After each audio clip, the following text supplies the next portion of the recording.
All right. Well, welcome to the Nienow and Tierney podcast. Excited for another Friday. TGIF. That is right. It's Super Bowl week, Paul, by the Oh way. yeah, that's right. Yeah. You got any? Neither of our teams made it. Are you got any? Do you have any special plans? Um, well, like I don't think I would want to admit it over the podcast if we had people coming over. No, we're just staying home. Okay. How about you? Zero plans. Yeah. Zero Yeah. plans. I really need to just unwind this weekend and relax. And I, if it's just us hanging out and watching the game, and we've talked about Super Bowl as an exemption day when it comes to feeling guilty about what you eat. Yeah. So I'll eat some burgers and chips and whatever I want, and that sounds like a fun Super Bowl Sunday this year. I was thinking I would have loved to have run the Surf City Half Marathon course. I thought about doing that, although I was afraid of running on PCH basically. But Yeah. that's been such a huge part of my last decade. Essentially, I probably run that race 7 times in the last 10 years, and so it's a little bummer to not do that because that always fueled the exemption day pride, I guess. So, anyways. Yeah. All right. Well, this week I thought it would be good. We could talk about the new Senate stimulus package that was passed actually at 5:30 a.m. this morning. It was a 51-50 passage of that law. So, kind of the first time, actually, the fact that the vice president cast the deciding vote on that. So that happened. The Yeah, they House of did get schooled. You did get schooled from you on this. Schooled by you on oh, this all because I right. don't really know much about this. I mean, I heard about it. It felt Yeah. like it happened pretty quickly.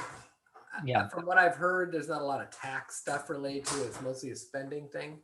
Yeah, it's pretty much spending it. There's not a lot of surprises here. I'll kind of just go through some of the spending and the amounts that they're going to spend right now. The House did mention, so the House passed a bill on Wednesday of this week, and then the Senate passed it on Friday morning, and so now it goes back to the House. They're going to take up the Senate bill. They will obviously negotiate between the two houses of Congress. The surprising thing I feel like is that this won't get passed most likely till the middle of March. So the Huh. Just based on negotiation, the calendar that they have for their plans for what they're going to be doing between now and then. Is that the reason? I don't know if it just takes that long to negotiate between the two houses or not. I'm not exactly sure, but it sounds like they want to make sure it gets passed because that's when the enhanced unemployment benefits will expire. Okay, So they want to make sure they get something in place by then. got it. The one thing that was in, huh? Nothing. Go ahead. What? Nothing. Okay. I'll say the one thing that I did not know, but apparently the way that it works is it was a Vote-O-Rama. So where I Is and I that was an gonna official say, I mean, term or is that your term? that's an official term. It was in the article that I read. Now, I don't know about you, but we used to skate at the Vote-O-Rama like on Saturday nights. I was trying to think of what I can remember as a kid Orama. I was in Boy Scouts, and I think there was a Scout Orama. Oh, wow. Yeah, that is a suffix that I don't quite understand what it implies. Yeah. And I don't know what other words you can add Orama to. Or the banana Rama. So apparently, I think what that means is everybody just starts tossing their bills or their pet projects into this bill. So there actually was 45 amendments that they voted on. And at least when I was reading this article, it made it sound like, okay, so-and-so wants to throw 500 billion in the pot and we'll use it for this. And then they all vote on a yes or no. And it's a yes, then it stays in the bill that goes over to the House. So Interesting. Because this is a budget bill as opposed to like a tax reform bill. This is significantly, I think, to set their spending budget for the year, I believe. I think you're right. I'm not positive on that. Yeah. So some of the details of the bill, there's 130 billion that is aid to schools to assist in reopening efforts. There was 160 billion for vaccine rollout and expanded COVID-19 testing and other funding. So we got some big dollars. The whole project is $1.9 trillion. So just some pocket change that we had lying around. We got to spend some. Yeah. Wow. It just feels like the trillions are just flowing out over this last year. Yeah, I can't remember, but I think it's 4 trillion or maybe more that we've spent. Do you happen to remember when they used to have that national debt clock? Yes, every time we would go to Hard Rock Cafe. Oh, they had it there? Yeah, it was always counting up and stuff. Yeah. Yeah, and I think that they've had it, over Times Square in New York. And that was always, it seemed like that was always on the forefront of the news, like the financial news, and people would be politicians. I appreciate you sneezing into your elbow so you didn't transmit any viruses to me over Zoom here. Did you hear that? Because I hit the the cough button. Oh, I didn't hear it. I just saw it. Okay, good. All right. But so they used to talk about that all the time. I'm curious. I haven't heard any talk, and I suppose nobody really knows at this point, but I haven't heard any talk about the increase to the national debt that's been happening over the last 12 months, let alone the state budget impact from all of these spending and stimulus bills, Yeah. Because I remember that going up, and then under President Bush, I think it got paid off, didn't it? Yeah, I don't remember. Yeah, it's crazy the amount of money that we are spending. I hope we get frequent flyer miles for all of that. So another thing would be enhanced unemployment benefits were extended through September of 2021. So those employment benefits, I think, are we talking about the $300 a month or $600 a month that's going to get extended through September? A week. Yes, yeah. Thank you. I think it's 400. Okay, 400.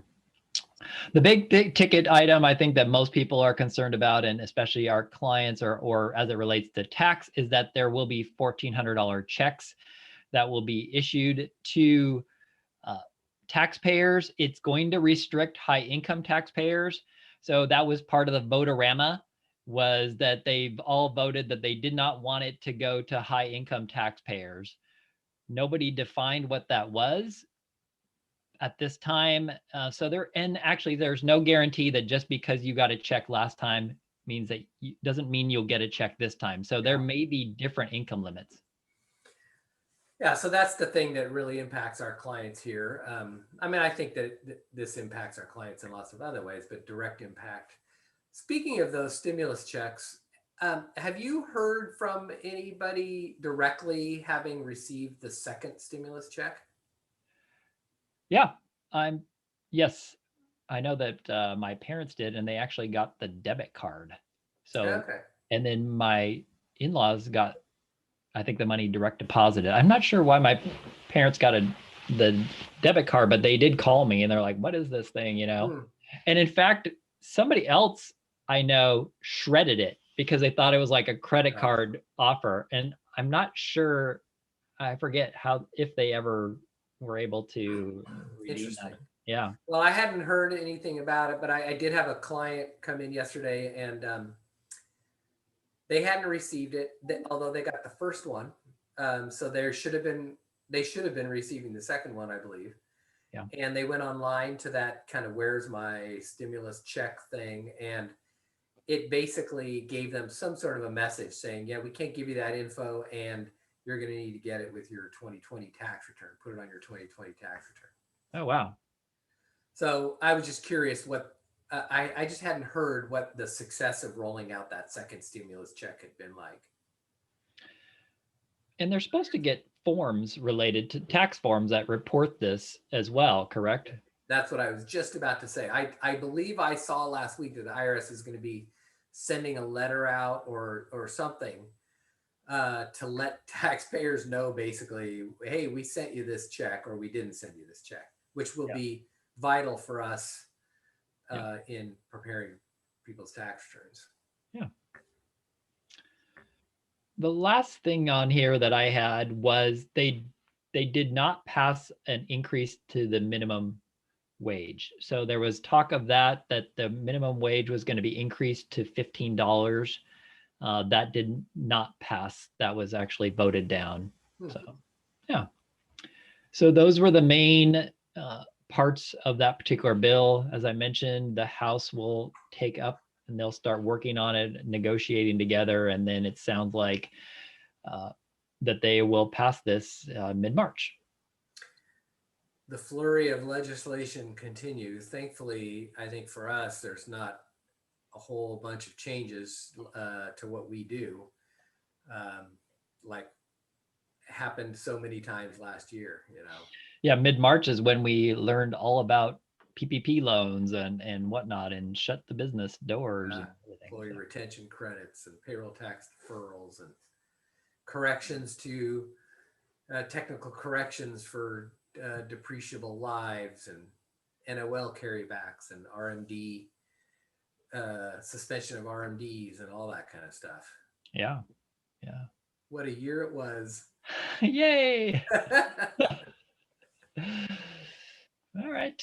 Well, that's all I had. All right. Well, have a good weekend. I'll be working. I'm sure I'll either see you in the office or online. I'll be there, either one. All right, bye.